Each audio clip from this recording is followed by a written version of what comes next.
Natikman na ba ng sinuman ang gulay na ito?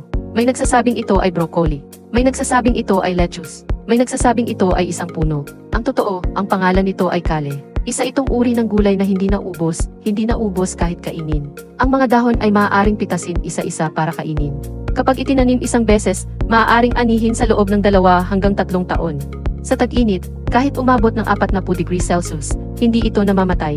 Sa taglamig, kahit umabot ng -20 degrees Celsius, kaya nitong mabuhay.